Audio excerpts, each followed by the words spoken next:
I would first like to welcome our Executive Director of the Victims of Communism Memorial Foundation, Marion Smith.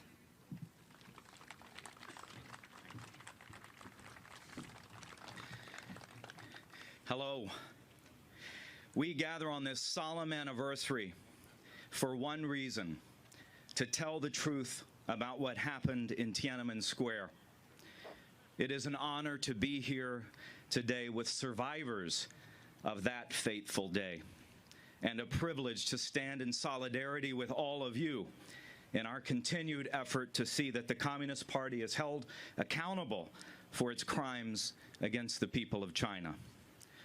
30 years ago today, China's so-called People's Liberation Army murdered thousands of their own fellow citizens who dared to protest in Tiananmen Square for democracy and against corruption. An opportunity to reform China's communist system in favor of the Chinese people's rights was brutally extinguished. We gather here to remember the sacrifices of those brave Chinese students and workers from 1989, and others around the world since then who have worked to keep their memory alive. It is our duty to make sure that they did not die in vain. We have inherited their struggle,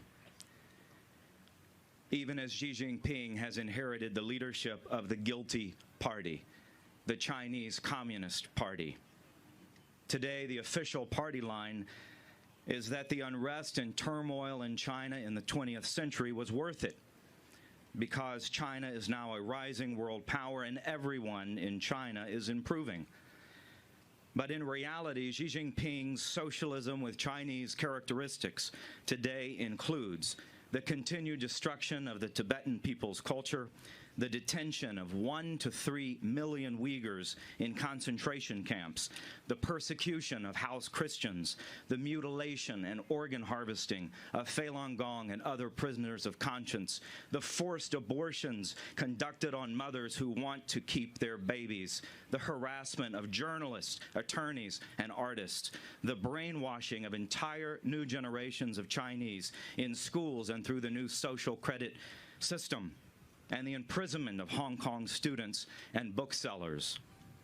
Here in the United States, more and more Americans are beginning to see the People's Republic of China for what it is: an unreformed communist dictatorship that tramples on human rights inside of China and threatens the peace of the world. To sit by in the face of such travesties is to betray the memory of Tiananmen's victims and our own national interests as Americans. Instead, we must continue their fight, serving as their voice and applying maximum pressure on Beijing for reform and accountability. This path to justice begins with telling the truth and dispelling the lies about what has happened.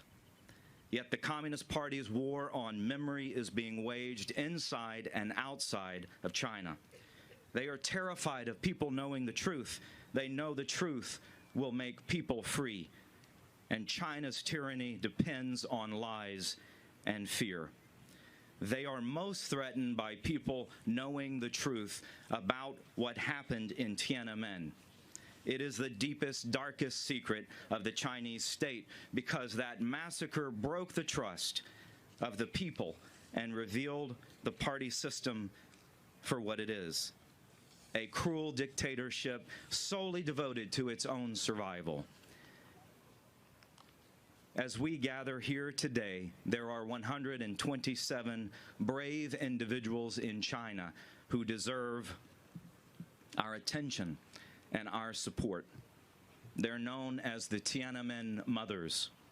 Their children were the sons and daughters the Communist Party murdered 30 years ago today.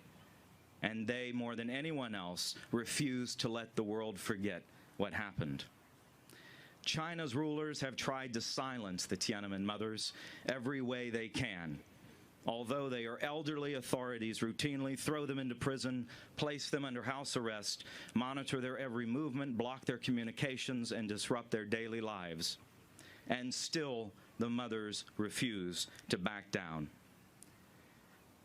as they wrote in a letter earlier this year, the indomitable courage of the children they lost has always been with them, and that is why the mothers will never be silent. The Tiananmen Mothers continue the fight for freedom that their sons and daughters started, and they have inspired a new generation of leaders and freedom fighters across China, in Hong Kong, and around the world to renew the struggle against the tyranny of the Chinese Communist Party. Today, the Victims of Communism Memorial Foundation is proud to award the Tiananmen Mothers the Truman Reagan Medal of Freedom in recognition of their steadfast courage over these last 3 decades.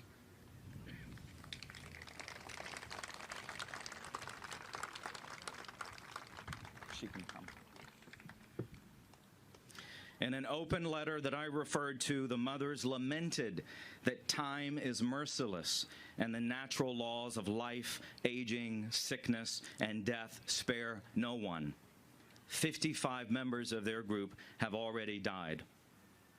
While they are confident that others will continue their work, the mothers have also told us that the West has done too little to hold the Communist Party accountable for its actions in 1989. Like the Tiananmen Mothers, those of us who cherish freedom must work to dispel Beijing's lies. But we must also make it clear with actions, not just words, that we will never forget what happened, not least because it happens still. Although they were prevented from traveling and are unable to be here in Washington to receive this award, I know the Tiananmen Mothers are here with us in spirit. Here to receive the medal on their behalf is Miss Mi Ling Sui. Ms. Sui is the Communications Director at Human Rights in China, an organization that promotes the work of Chinese rights defenders.